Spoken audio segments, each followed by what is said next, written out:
असरात फैसला तो 63A का आ ही गया और उजलत का तो हमें पता ही था, मगर इतनी उजलत का भी नहीं पता था कि वो पार्टीज़ को बुलाए बगैर ही बस उन्होंने कर दिया।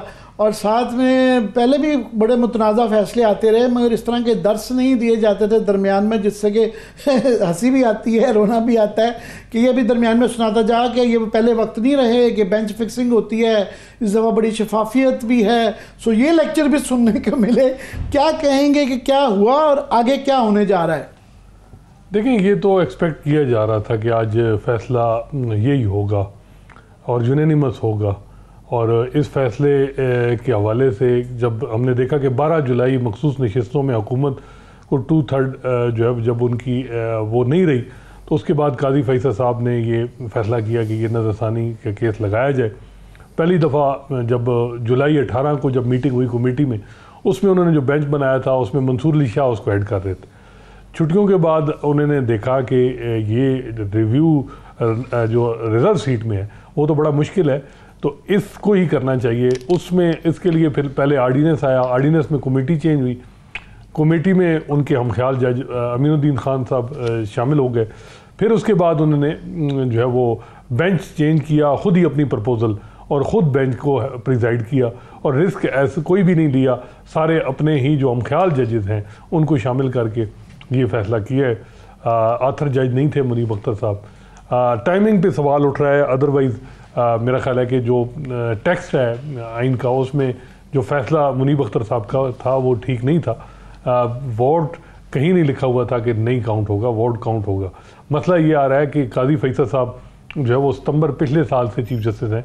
ये केस की उन्होंने जल्दी अभी क्यों है, और आज भी उनको यही कहा गया कि कन्फ्लिक्ट ऑफ इंटरेस्ट है, लेकिन वो नहीं इस मामले पे रुके और यही उनका जिसकी वजह से ये सारे एतराज़ात तो हैं, मगर ये हमें क्यों एहसास होता है कि माजी में इससे बहुत कम हालात में जज हजरात और वकील हजरात बहुत ज़्यादा एहतजाज करते थे।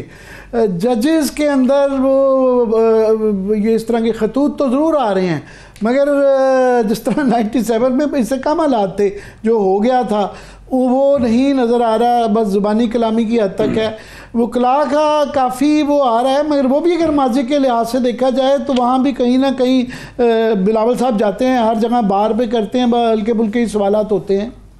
देखिए 97 में जो हमारे मुक़्तदर हल्के थे वो उस वक्त चीफ जस्टिस के साथ नहीं थे, हुकूमत नहीं थी। इस वक्त चीफ जस्टिस बड़े पावरफुल हैं और जजेस जो हैं वो उनको आप ये उनके पास कोई ताकत तो नहीं है, और इसमें कोई शक नहीं है कि जो हालात इस वक्त सुप्रीम कोर्ट में हैं, जिस किस्म का माहौल है जजेस के अंदर, जो इस वक्त जो उनको जिस तरीके से उनकी निगरानी की जा रही है, तो वो भी डिफ़िकल्ट सिचुएशन है उनकी कि विद इन इंस्टीट्यूशन भी उनको परेशानी है, बाहर से भी परेशानी है, वकला उनके साथ नहीं है, तो उनके पास ऑप्शन बड़े लिमिटेड है।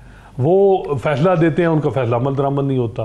जो है वो हम देखते हैं कि वकला की सपोर्ट नहीं है, सिविल सोसाइटी उस तरह उनके साथ नहीं खड़ी।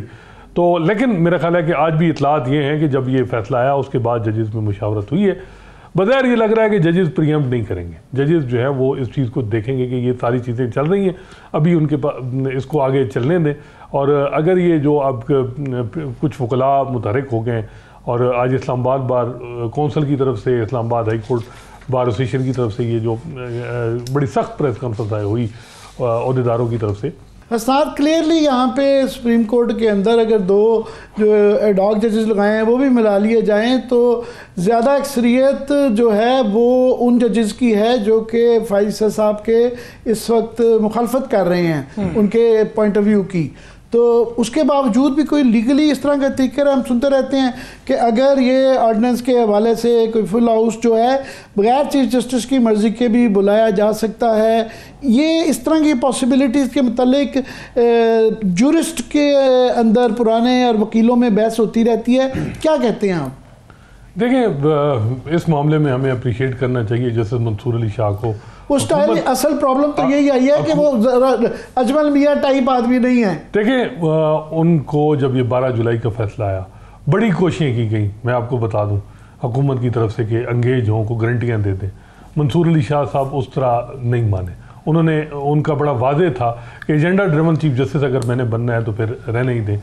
माजी में अगर साकिब निसार रहे हैं, उमर अता बंदार रहे हैं या मौजूदा चीफ जस्टिस, तो ये इससे बेहतर है कि फिर खारिज चला जाए। और ये जो अभी ये सारा जुडिशल पैकेज है, इससे पहले पूरा मंसूर अली शाह अगर ये निज़ाम की गारंटी जो चल रही थी ये दे देते, कुछ भी ना होता, चुप करके उनका नोटिफिकेशन हो जाता और ये बड़ी क्लियर थी।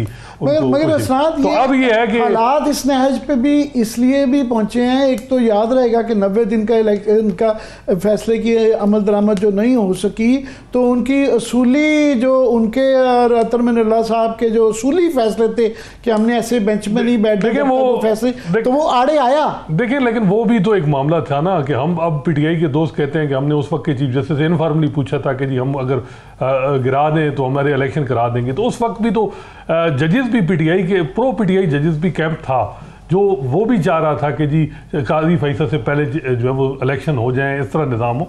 जमहूरियत में एक दूसरे को बर्दाश्त करना पड़ता है। मेरा ख्याल है कि वो एक पोलिटिकल गलती थी पीटीआई की तरफ से। अब वो माना भी जा रहा है कि जो पंजाब में और केपी में इलेक्शन और मेन मकसद उसका जो था वो भी सबके सामने था, वो भी गलत था।